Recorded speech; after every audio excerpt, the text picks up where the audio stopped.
ഇത് അവരുടെ കാലമല്ലേ? Big budget കാഴ്ചകളുടെ കരയിലും കടലിലുമൊക്കെയായി വെട്ടും കുത്തും കൊലയും മാർപ്പുവിളികളും ആയുധങ്ങളുടെ കൂമ്പാരവുമൊക്കെയായി ഇത് വേറെ തന്നെ ഒരു യൂണിവേഴ്സ്.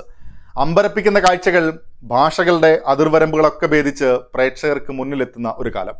ആ കാലത്തിൻ്റെ തുടർച്ചയായിട്ടാണ് ദേവര എന്ന സിനിമയും വന്നിരിക്കുന്നത്. ഭയത്തിൻ്റെ മുൾമുനയിൽ ഒരു ദേശത്തെ നിർത്തിയ ദേവരയുടെ കഥ മലയാളത്തിലുമുണ്ട്. ഒറിജിനൽ തെലുഗു ആണെങ്കിലും മലയാളം ഡബ് ചെയ്ത് കേരളത്തിലും റിലീസ് ചെയ്തിട്ടുണ്ട് കഴിഞ്ഞ ദിവസം. 3 മണിക്കൂറുള്ള സിനിമ പാർട്ട് 1 എന്ന രീതിയിലാണ് വന്നിരിക്കുന്നത്. കൊരട്ടാല ശിവയാണ് ചിത്രം തിരക്കഥ എഴുതി സംവിധാനം ചെയ്തിരിക്കുന്നത്.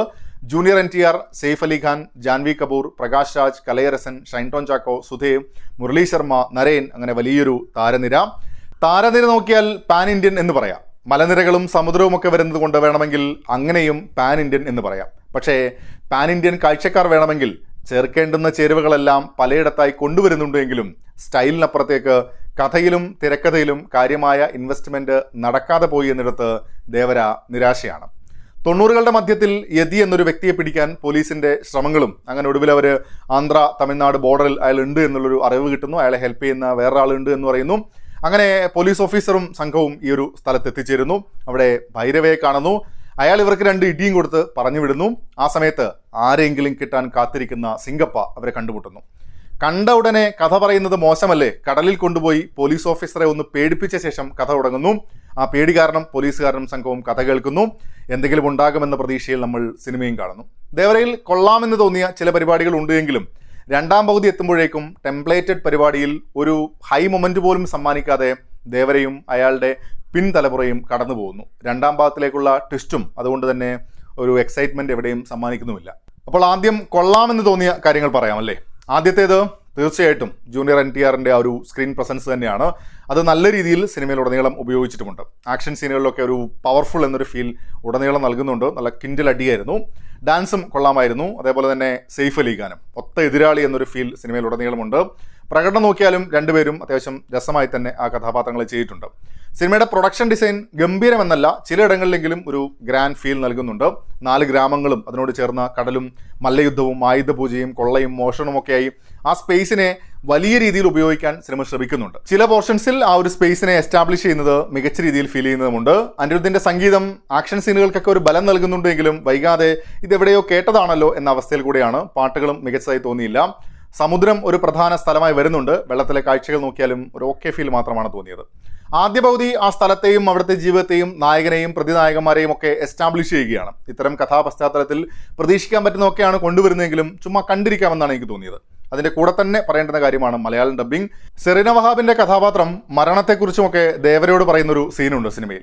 സംഭാഷണങ്ങൾ മലയാളത്തിലേക്കാക്കിയതിന്റെ മികവ് എത്രത്തോളമാണ് എന്നത് കൃത്യമായി മനസ്സിലാക്കാൻ പറ്റുന്ന ഒരു സീൻ തന്നെയാണത്. തീർത്തും ശോകമായിരുന്നു. സംഭാഷണങ്ങൾ പലയിടത്തും നാടകത്തിൽ കൊണ്ടുവരുന്ന രീതിയിലാണ്. അത് ആസ്വാദനത്തെ വലിയ രീതിയിൽ ബാധിക്കുന്ന ഒരു കാര്യം തന്നെയാണ്. ഒരു ഘട്ടത്തിൽ പോലും ഒരു ഇമോഷണൽ കണക്ഷൻ കിട്ടാതെ പോയതിന്റെ ഒരു കാരണം ഇതാകാമെന്ന് കരുതുന്നു. കഥാപാത്രങ്ങൾക്ക് ശബ്ദം കൊടുത്തിരിക്കുന്നതൊക്കെ അത്യാവശ്യം കൊള്ളാമെന്ന് തന്നെയാണ് തോന്നിയത്. സുധേവ്, നരേൻ, ഷൈൻ ടോൺ ചാക്കോ എന്നിവരും പ്രാധാന്യമുള്ള വേഷങ്ങൾ എത്തിയിട്ടുണ്ട്. അവരുടെ ഡബ്ബിംഗ് അത്യാവശ്യം മലയാളത്തിൽ തന്നെ ആയതുകൊണ്ട് കൊള്ളാമെന്ന് തോന്നി. പ്രകടനത്തിൽ ഓക്കെ എന്നൊരു ഫീൽ മാത്രമേ സമ്മാനിച്ചിട്ടുള്ളൂ.